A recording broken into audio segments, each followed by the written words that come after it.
Good day, everyone. This is Group 3, and today we're going to talk about bullying and its caregiver implication.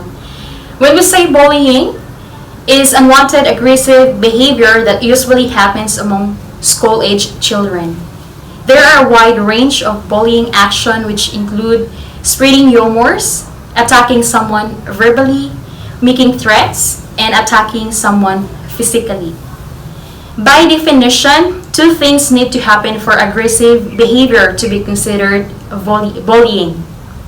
So first, we have here power imbalance.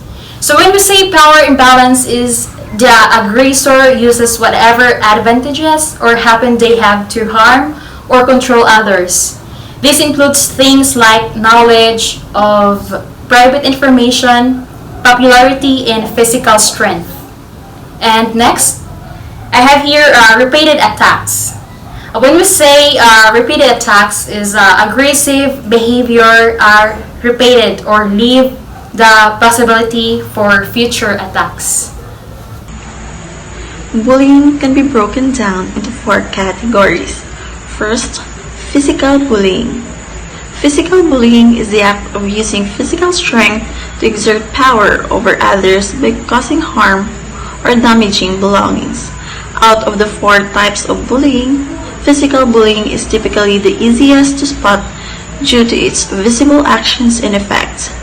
Physical bullying actions include spitting, tripping or shoving, hitting, punching, slapping or kicking, stealing or breaking someone's belongings. Second is verbal bullying. Verbal bullying is when individuals or groups use abusive language to hurt, insult, ridicule, or embarrass another person or group of people. Verbal bullying or verbal abuse can be just as powerful as physical actions and lead to depression, low self-esteem, and other physiological issues. Verbal bullying actions include teasing, taunting, name-calling, threatening to harm, and inappropriate comments. Social bullying. When we talk about bullying, it is when one party tries to harm the reputation or relationships of another party. This is one of the hardest forms of bullying to recognize as it is often done behind the victim's back. These are the four social bullying actions include spreading rumors or gossip, exposing private information, embarrassing someone in public, and telling other people not to be friends with someone. And the next is cyberbullying. Cyberbullying has become more permanent in the past generation. As digital devices have become accessible to everyone, it is a division of social bullying, but it takes place over digital platforms such as smartphones, social media, tablets, and computers. And these are the cyberbullying actions include: number 1, sending hurtful text messages. And the second is hacking into someone's social media account. And the third is spreading rumors online with media such as Facebook. And lastly, spreading private information such as sensitive photos online. When does bullying happen? Bullying can happen anywhere and anytime, especially now that so many people have access to the internet. However, a lot of bullying stems from school relationship and interactions. Bullying doesn't just happen at school. Either it can happen on the bus, traveling to and from school, and online. And here is the adverse effect of bullying. Bullying can cause serious physical and mental harm to victims in the moment and throughout their lives. This is why it's so important to put an emphasis to anti-bullying to protect the students in your schools. Bullying can cause physical injury, social and emotional distress, self-harm, and even death. It is also increased the risk for depression, anxiety, sleep difficulties, lower academic achievement, and drop out of school. Caregiver implications. Teaching kids not to bully. It's important to deal with it right away, whether the bullying is physical or verbal. If it's not stopped, it can lead to more aggressive, antisocial behavior and interfere with your child's success in school and ability to form and sustain friendships. Understanding bullying behavior. When we talk about understanding bullying behavior, kids bully for many reasons. Some bully because they feel insecure. In other cases, kids bully because they simply don't know that it's unacceptable to pick on kids who are different because of the size, the look, race, or religion. Helping kids stop bullying.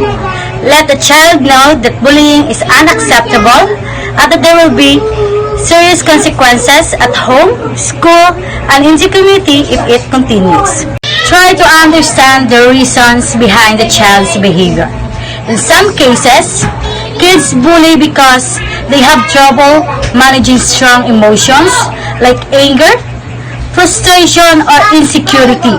In other cases, kids haven't learned cooperative ways to work out conflicts and understand differences. And here is the tactics to try, be sure to. So first, take bullying seriously. Make sure that kids understand that you will not tolerate bullying at home or anywhere else.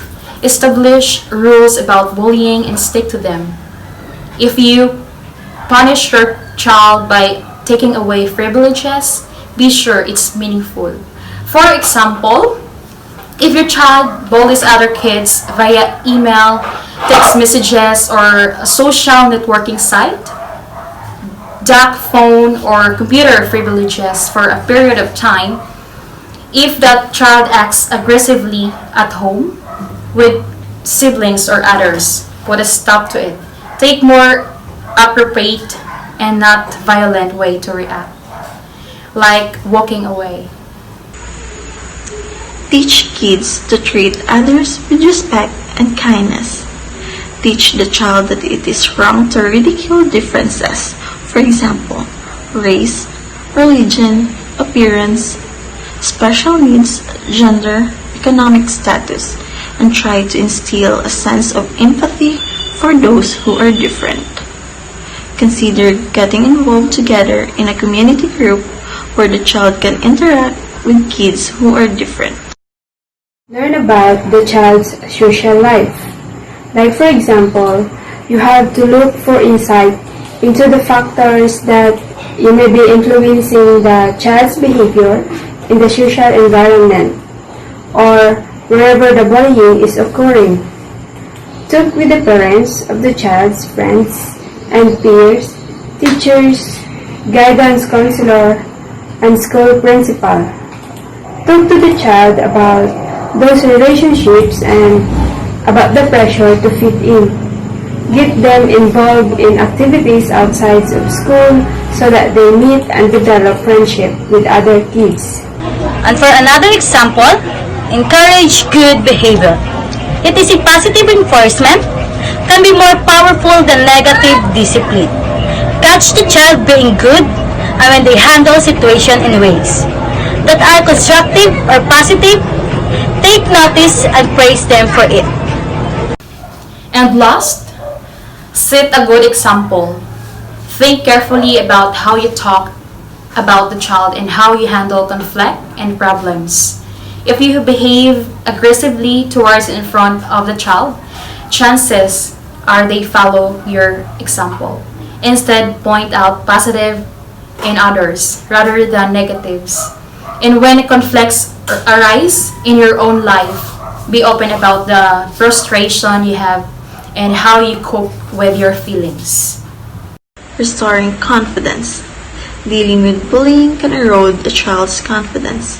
To help restore it, encourage your kids to spend time with friends who have a positive influence Participations in clubs, sports, and other enjoyable activities build strengths and friendships. Provide a listening ear about difficult situations, but encourage a child to also tell you about the good part of their day and listen equally attentively. Make sure they know you believe in them and that you'll do what you can to address any bullying that occurs. Advice for kids that it's important not to respond to bullying by fighting or bullying back. It can quickly escalate into violence, trouble, and someone getting injured. Instead, it's best to walk away from the situations, hang out with others, and tell an adult.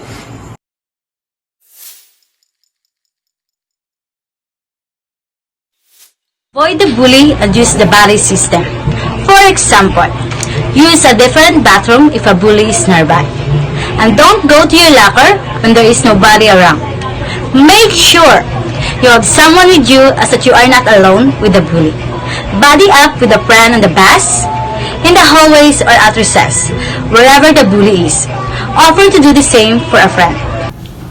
Hold that anger. It's natural to get upset by the bully, but that's what bullies thrive on. It makes them feel more powerful. Practice not reacting by crying or looking red or upset. It takes a lot of practice, but it's a useful skill for keeping off of the bully's radar. Act brave, walk away, and ignore the bully. Firmly and clearly tell the bully to stop, then walk away. Practice ways to ignore the hurtful remarks like acting uninterested or texting someone on your cell phone. By doing that, you're showing that you don't care. Eventually, the bully will probably get bored with trying to bother you. Tell to an adult. When we say tell to an adult is, like for example, teachers, principals, parents, and lunchroom personnel at school can all help stop bullying. And for the conclusion, bullying is an infamous word that has grown deep and dark within the society, especially these days. Bullying, like technology, has integrated into something as a social and although virtual. The effect it has inflicted did some serious damage to us. It is habitual and often intentional behavior of hurting someone by words and actions. It's never okay. You don't know what the person is going through behind the curtain. Although we can stop the bullying, we therefore should start on ourselves, to be kinder and also to the people around us. My conclusion as a caregiver, we can't take back the words and the hurt that will be embedded to our hearts and also in our mental health. Bullying is an act that is not something to be proud of. We should be that better person who is smart enough to stop it and ask for help. This is an issue that has been costing lives also. I hope we can learn something from it, and bullying is not just a mere word. In addition, bullying isn't fun. We need to stop or prevent it. Don't just let people feel bad about themselves. Just be the person that is smart enough and confident to make friends to anyone you met. By doing so, you're sending the message that you're self-assured enough not to care what others may think. Therefore, we conclude as future caregivers, bullying should always be stopped. The physical, emotional, and social damages it can give to a child is usually beyond repairable. Low self-confidence, low self-esteem, and being isolated is just 3 of the many permanent effects of bullying it can give to a child. It is necessary that we educate children at an early age not to bully others for the effects it can give. Like they say, spread love, not hate. Thanks for listening.